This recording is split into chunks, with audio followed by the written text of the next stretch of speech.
County, North Carolina, where it's a little muggy this morning. But looking at the forecast, tomorrow morning going to be a different animal altogether. We're supposed to have a low of 61 tomorrow morning. Can't wait. That's good. Put on your hoodie, sweatshirt, sweater, whatever. Go sit out on the front porch and sip coffee with her. Looking forward to it. We need a respite from this heat. But anywho, anyhow, anyway, that's for you, Brother Kyle.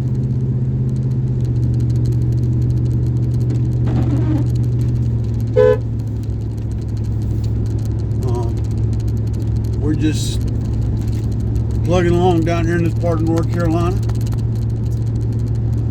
But yeah, yesterday, 21 years ago, sitting at Patrick County High School in Patrick County, Virginia, the news started coming in of the events at the World Trade Center and the Twin Towers and the Pentagon. And eventually that whole day everything would begin to unwind throughout the entire week. I say unwind, would unfold, what I meant to say.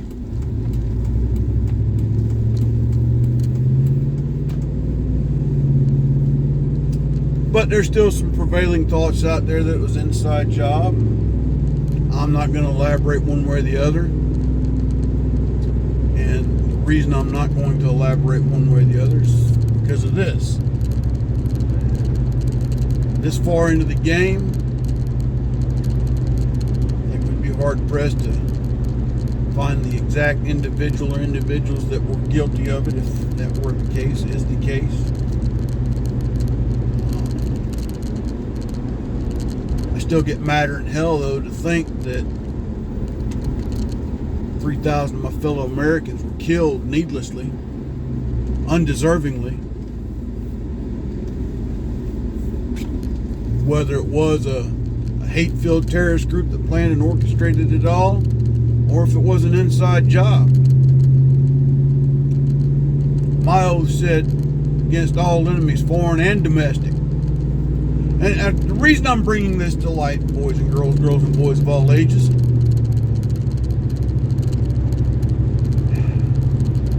I'm of the old school. If it looks like a duck, walks like a duck, quacks like a duck, chances are it's a dadgum goose in duck's clothing.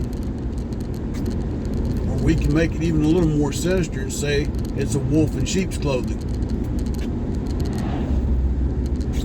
Was 9/11 inside job? Possibly. It's certainly plausible.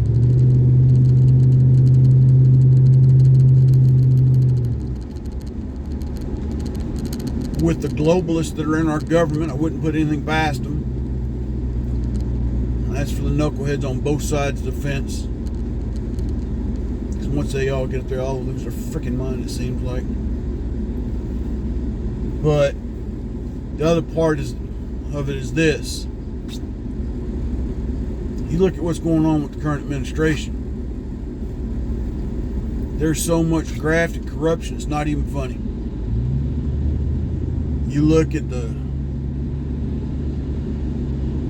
monkey that's in the White House right now in his current speech. If you look real close,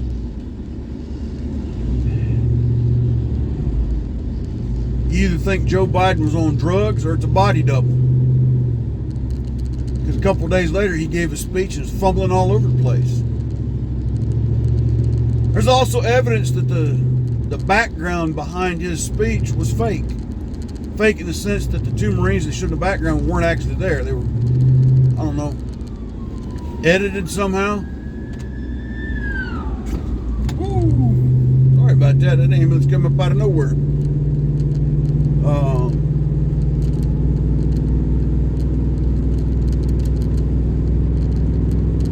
But yeah, the photo evidence that the Marines in the background didn't exist. Or it was a superimposed video. Hey, long story short, what are they trying to hide from us? Well, those of us got any lick of common sense know. You know, plot to make America communist.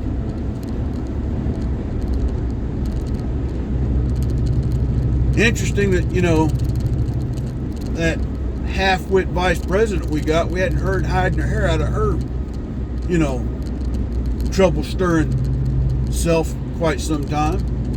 Why? Because they realized they put an idiot in there for the vice president. She makes Dan Quayle look smart.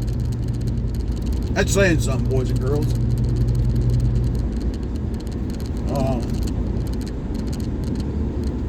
Yeah, she makes Dan Quayle look smart, and Walter Mondale look honest. No, I'm not a fan of kooky Kamala Harris. I'll speculate to say that I think the party that put her and the pedophile in as president realized that if he went, they'd be stuck with her. And they've realized the error of their ways. And I think they don't want anything to do with her as president. So now they've got to figure out how to keep Joe alive. Next question is, if Joe lives long enough to run for 2024, do they keep her as a running mate or do they find another one?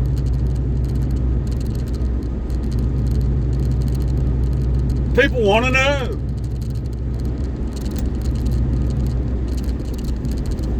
Like I said, folks, I'm bringing all this up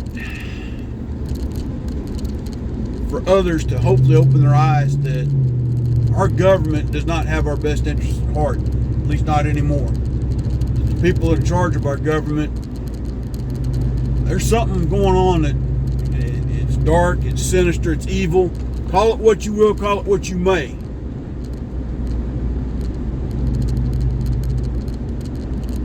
Now, I'm not exactly a conspiracy theorist, but I will give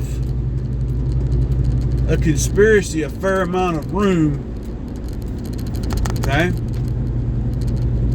To this day, after looking at video after video and reading statement after statement and this, that, and the other, I honestly believe that John F. Kennedy was assassinated by more than one shooter. And that the man that they convicted of it was just a scapegoat.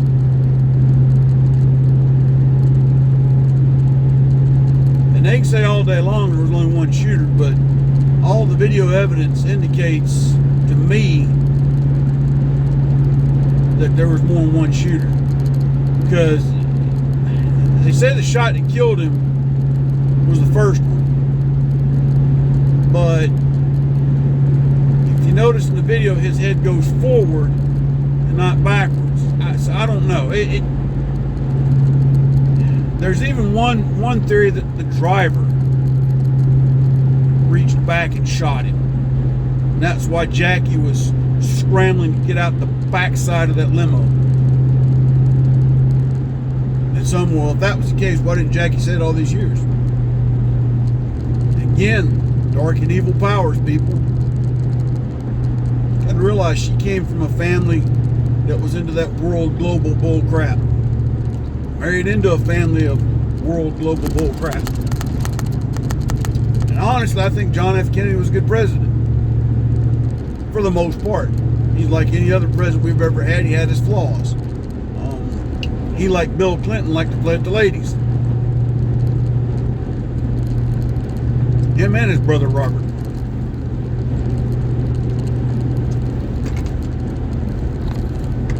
But you see, the secrets that our government keeps from us ought to worry you. They really ought to worry you, boys and girls. I tell my son every day he goes to work, goes out the door, tell him don't accept no wooden nickels from Joe Biden. That really applies to the federal government. Our federal government does not have our best interests in mind, boys and girls. Not anymore. I've said it before, say it again.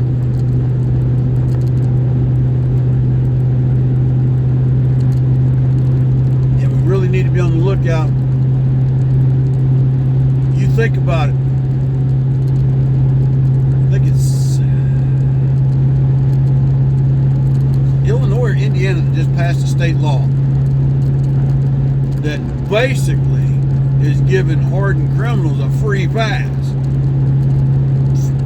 Can't remember which one, but it showed one of their state sheriffs in his ear at the new state laws that were passed that, you know, basically letting criminals get away with everything they do to begin with a pass.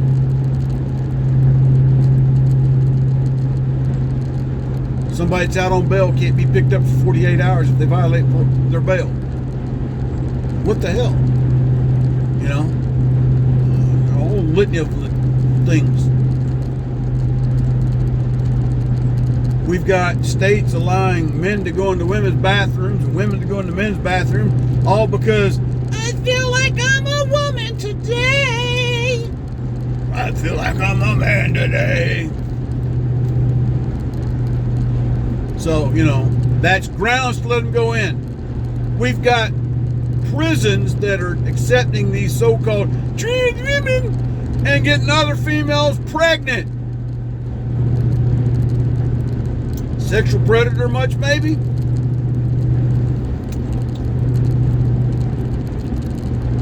All goes back to everything that I talked to you a few months ago in The Naked Communist. If you go back through those 45 points and principles that the Communist Party basically put out as their plan to take over America, or try to take over America. Go back and review those, folks.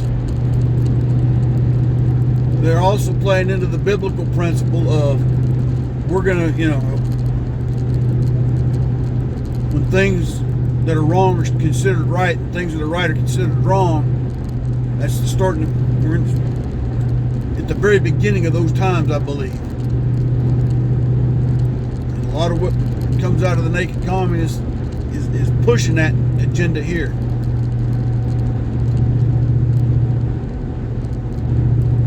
Anyway, I've rambled on enough. I got to get down the road here to the Veterans Administration, like they really give a rat's rear end whether I live or die. But I got to go down there and get some blood work done. Just normal labs they want to do once a year. I guess to see if I'm still who I am, I don't know. So, anywho, anyhow, anyway, one more time for you, Brother Kyle. But everybody keep your eyes open, your ear to the ground, your neck on a swivel. Stay safe. Watch out for each other. Don't take any wood nickels from Joe Biden. Until I get another one out, my friends. God bless. Take care. Spend every old soldier out.